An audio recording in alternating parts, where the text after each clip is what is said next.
G'day, it's Telfo and welcome to the 2017 Sidchrome project car. This year Sidchrome have joined forces with the Team 18 V8 supercar crew and they're going to turn this 69 Mustang barn find into a show and go masterpiece.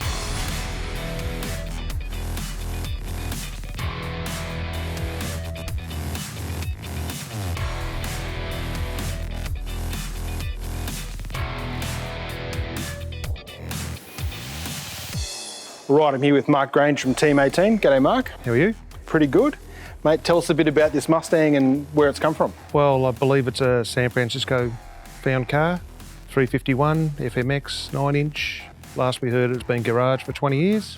So a bit of a special find really for the project, and we're quite happy to have it, and gives us a good platform to start with. But lots of cool details in these cars. Back then, in '69, Ford offered a GT Mustang, Mach-1 Mustang, Shelby Mustangs, and Boss Mustangs. This is a Mach-1, which means it gets lots of cool fruit, like the hood scoop, very cool chrome fuel filler, cool wheels, stripes, bonnet pins, all the bells and whistles. All the bells and whistles. Super cool car. Yep. And the interior is still pretty good on it. You know, we're happy with what we got. We're just working on a few options for the build yet, so a little ways to go there. How are you going to balance a racing program out with building this car? Yeah, we've got a couple of guys there from the crew that are going to spend some time, a lot of expertise there in those guys, especially with fabrication if we need to do anything like that. So, yeah. Well, we'll look forward to screaming down Conrod Straight and this thing towards the end of the year, maybe. Yeah, well, I've got grey hair now, so it'll be a lot greyer by the end of this, I think, yeah.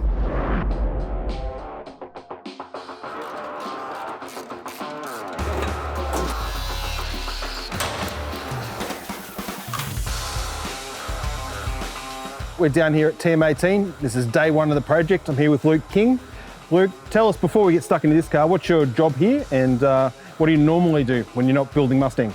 When I'm not building Mustangs, usually I'm an intern here, so I've just started this year, so it's really exciting for me. To have the Mustang come up was just an awesome opportunity I couldn't miss. Yep, so we've got to pull this car apart, we've got to do it fast, we've got to get it to the blasters because we don't know what's under that paint, how bad the rust is. And we're on a timeline here, we've got to finish this car by September. So you guys are under the pump, but at the same time, you've got to be fairly careful when you're pulling the car to pieces. Yeah, that's correct. Same pulling trims off, labelling everything, little brackets, making sure everything goes in a bag so we don't lose anything. So what we do is we bag and tag everything, make sure it's labelled, put it in tubs and send it upstairs. So when we need something, we know where to find it. Well, let's get cracking.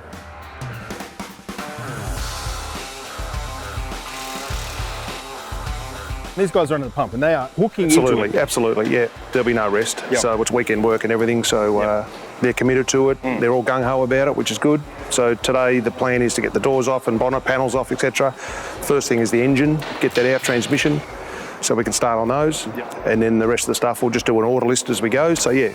And even though the guys are really under the pump, they've got to be very careful when they're pulling this car apart because you don't know which bit you might need, or even the door cards, which you're not going to use. In all likelihood, you need that as a template. Correct. Yep. So they've got to be careful. It's not just a tear apart job. Yep.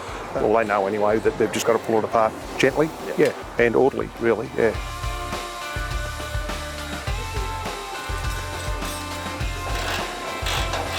The boys took 40 hours to strip the Mustang down to its jocks. Then it was off to the blasters, where we strip off all the old paint and see what the condition of the car really is.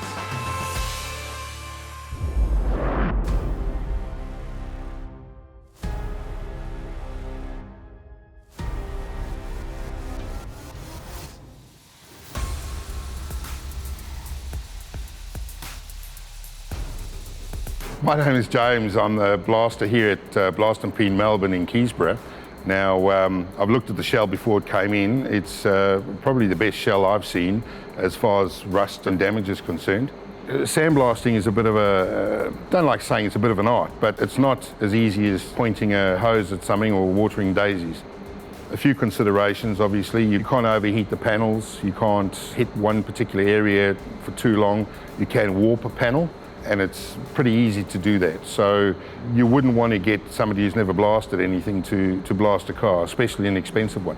So they're spending the money on it, and it's going to be a beautiful car when it's finished.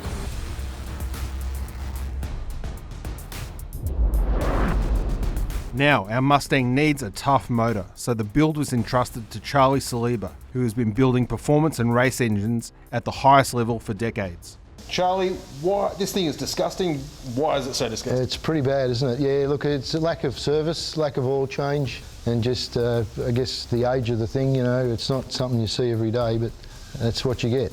This really isn't going to affect what we're planning to do with this motor, is it? Not at all. We'll put it through our acid bath and pressure wash it and get it all ready for machining. We'll crack test it and make sure everything's okay. And what parts are we going to salvage apart from the block itself? Basically the block, crank and rods. The crankshaft will crack test and grind, keeping the same stroke as 351. So basically, as you see it there, everything minus the heads is what we'll reuse.